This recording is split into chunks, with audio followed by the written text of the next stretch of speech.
Hi friends, நிறைய பேர் கருப்பு கவுனி கஞ்சி எப்படி ப்ரிப்பேர் பண்ணுவீங்கன்னு கேட்டிருந்தாங்க. அது ரொம்ப சிம்பிள் தாங்க.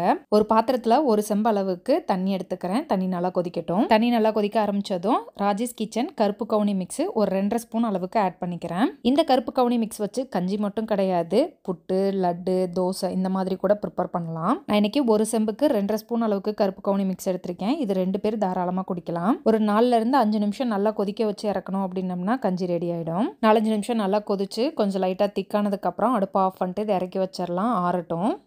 கஞ்சி ஓரளவுக்கு ஆறுனதுக்கப்புறம் இது கூட தயிர் ஆட் பண்ணிக்கிறேன். ஒரு 3 ஸ்பூன் அளவுக்கு தயிர் ஆட் பண்ணிக்கிட்டு அது கூடவே சின்ன சின்னதாக கட் பண்ணி வச்ச வெங்காயம் கொஞ்சமாக ஆட் பண்ணிக்கிறேன். தேவையான அளவு உப்பு ஆட் பண்ணிக்கலாம். நான் கஞ்சி கொதிக்கும் போது உப்பு ஆட் பண்ணலாம், அதனால இப்போ உப்பு ஆட் பண்ணிக்கிறேன். எல்லாத்தையும் ஒருக்க நல்லா கலந்து விட்டுட்டோம் அப்படின்னம்னா கருப்பு கவுனி கஞ்சி சூப்பராக ரெடி ஆகிடும். இதே மெத்தடில் தான் சத்து மாவு கஞ்சி, கொள்ளு கஞ்சி எல்லாமே ப்ரிப்பேர் பண்ணுவேன். கருப்பு கவுனி கஞ்சி வெயிட் லாஸ்க்கு ரொம்பவே ஹெல்ப்ஃபுல்லாக இருக்கும். ராஜேஷ் கிச்சன் ப்ராடக்ட் எப்படி இருந்ததுன்னு ட்ரை பண்ணி பார்த்துட்டு கமெண்ட்டில் சொல்லுங்கள். பாய்.